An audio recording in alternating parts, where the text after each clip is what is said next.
Assalamualaikum warahmatullahi wabarakatuh. Innal hamdalillah nahmaduhu wa nasta'inuhu wa nastaghfiruh wa na'udzu billahi min shururi anfusina wa min sayyiati a'malina. May yahdihillahu fala mudhillalah wa may yudlilhu fala hadiyalah. Asyhadu an la ilaha illallah wa asyhadu anna Muhammadan abduhu wa rasuluh. Ikhwata fillah, dalam tulisan ini saya mengajak Anda untuk menyimak biografi singkat Al-Imam Al-Kabir Musa bin Nusair, sang penakluk Andalusia. Pernahkah Anda mendengar tentangnya? Jika belum, marilah kita simak biografi singkatnya sebagai berikut.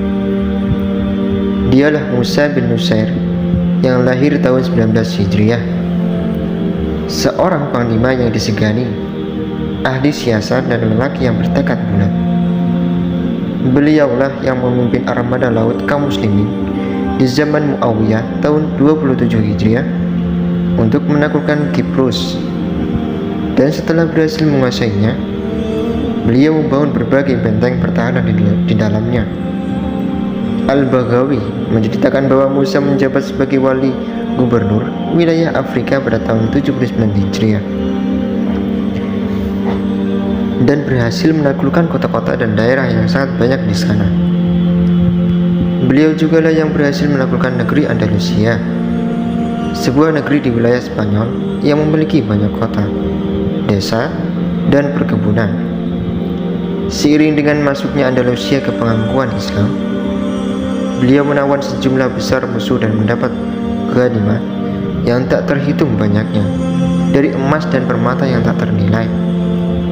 Adapun alat-alat perkakas dan hewan ternak sungguh di luar logika, teman-teman. Demikian pula dengan anak-anak dan wanita cantik yang jatuh sebagai tawanan. Demikian banyak jumlahnya. Belum pernah sejarah mencatat kaum muslimin mendapat tawanan yang demikian banyaknya. Selain penakluk, Musa juga seorang dai ulum.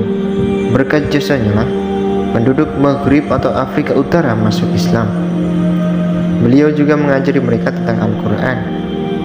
Konon, tiap kali pasukannya bergerak, mereka membawa ghanimah di atas punggung sapi. Saking banyaknya dan tidak mampu lagi diangkat oleh kendaraan. Selama penaklukannya, Musa tergolong panglima yang bernasib baik. Konon dikisahkan bahwa tatkala penaklukan Andalusia, ada seseorang yang berkata kepadanya, "Utuslah sejumlah pasukan bersamaku, niscaya akan kutunjukkan kepadamu harta karun yang agung." Maka Musa mengutus sejumlah pasukan bersama orang tersebut ke suatu tempat. Sesampainya di sana, orang itu memerintahkan mereka agar menggali.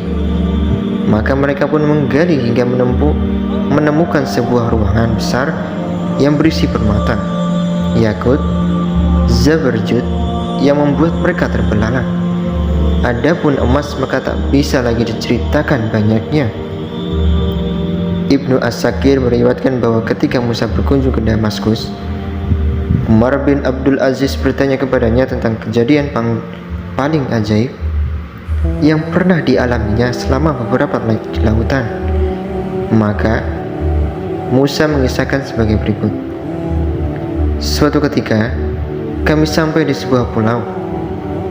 Di sana kami mendapati ada 16 buah kendi yang disegel dan dicap oleh Sulaiman bin Daud alaihissalam. Maka kuperintahkan agar mengambil 4 daripadanya dan melubangi salah satunya. Maka muncullah sosok syaitan yang menepuk-nepuk kepalanya seraya berkata, "Demi zat yang mengutusmu dengan kebenaran, aku tak akan berbuat kerusakan lagi di muka bumi." Kemudian syaitan tadi melihat-lihat dan berkata, "Mengapa aku tidak mendapati kemegahan Sulaiman dan kerajaannya?" Lalu sesaat kemudian menghilang. Maka aku perintahkan agar ketika kendi sisanya dikembalikan ke tempat semula. Lanjut Musa. Selain seseorang panglima hebat, Musa bin Nusair juga seorang yang saleh dan penuh tawakal kepada Allah.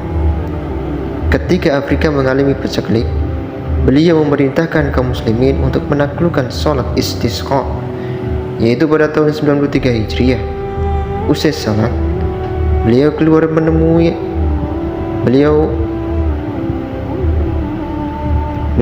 menemui orang-orang dan memisahkan antara yang muslim dan yang kafir zimmi. Demikian pula antara induk binatang dengan anaknya. Lalu memerintahkan agar orang-orang meratap dan menangis keras, sembari ia terus berdoa kepada Allah hingga menjelang siang. Baru kemudian turun dari mimbar. Maka seseorang pun berkata, "Tidakkah engkau berdoa untuk Amirul Mukminin?" Maka jawab Musa, "Di tempat seperti ini, yang layak disebut hanyalah Allah Azza wa Jalla." Maka Allah pun menurunkan hujan usai Musa mengucapkan kata-kata tersebut.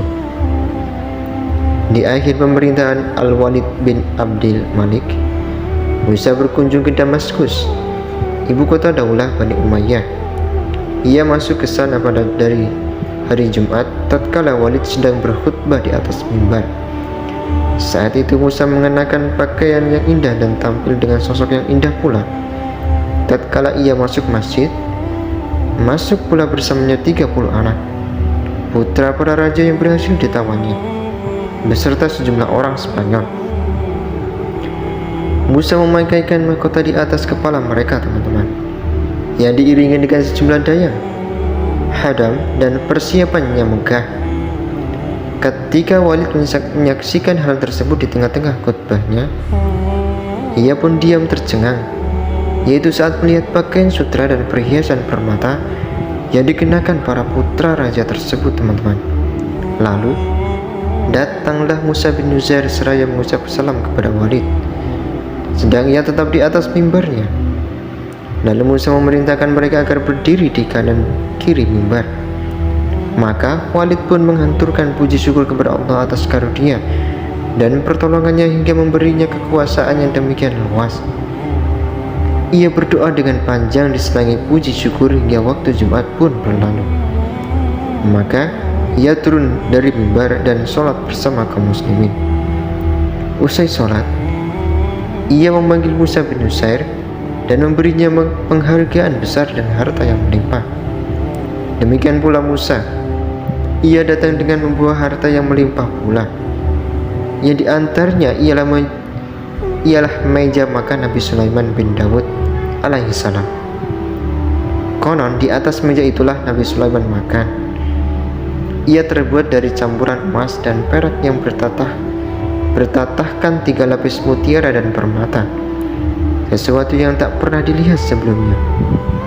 Musa mendapatkan meja tersebut di kota Toledo, sebuah kota tua di Andalusia, Spanyol. Konon dikisahkan bahwa Musa pernah mengutus anaknya yang bernama Marwan dengan sejumlah pasukan hingga mereka berhasil melawan 100.000 orang. Lalu mengutus keponakannya dengan sejumlah pasukan lain dan berhasil melawan 100.000 orang lagi dari suku Barbar.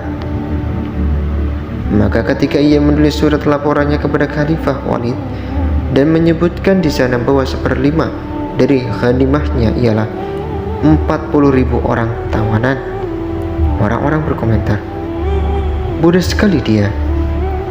Bagaimana mungkin 1/5-nya adalah 40.000 orang?" Lalu omongan itu pun sampai kepada Musa. Maka ia mengirimkan 40.000 orang tawanan yang merupakan 1/5 dari seluruh tawanannya. Sungguh belum pernah terdengar dalam sejarah Islam sejumlah tawanan sebesar yang didapat Musa bin Nusair. Selama penaklukan Andalusia, Musa banyak menyaksikan keajaiban. Ia mengatakan, "Andai saja orang-orang menurut kepadaku, niscaya akan kupimpin mereka untuk menaklukkan kota Rumia, yaitu kota terbesar di Eropa, hingga Allah menaklukkan lewat tanganku, insya Allah." Dalam kunjungan lainnya kepada Khalifah Walid, Musa membawa bersamanya 30.000 orang tawanan selain yang kita sebutkan tadi teman-teman. Dan itu adalah ghanimah dari peperangan terakhirnya di wilayah Maghrib. Saat itu ia datang membawa harta, pusaka, mutiara dan permata yang tak terhingga dan tak terlukiskan. Semenjak itu, Musa tetap tinggal di Damaskus hingga Walid wafat dan digantikan oleh Sulaiman bin Abdul Malik. Akan tetapi, Sulaiman justru mengkritik Musa dan memenjarakannya di istana, sembari menuntut sejumlah besar harta darinya. Musa tetap berada dalam tahanan Sulaiman hingga Sulaiman berangkat haji dengan orang-orang di tahun 98 Hijriah dan membawa Musa bersamanya. Maka Musa akhirnya wafat di Madinah atau Wadil Qura dalam usia mendekati 80 tahun. Ada pula yang mengatakan bahwa ia wafat di tahun berikutnya. Wallahu a'lam. Semoga Allah merahmati dan memaafkannya dengan kasih sayangnya. Amin. Demikianlah ikhwata fillah sekelumit tentang biografi Musa bin Nusair, sang penakluk agung. Semoga Allah memunculkan kembali orang-orang sepertinya dari generasi kita dan mengembalikan kejayaan kaum muslimin di tengah mereka. Amin ya rabbal alamin.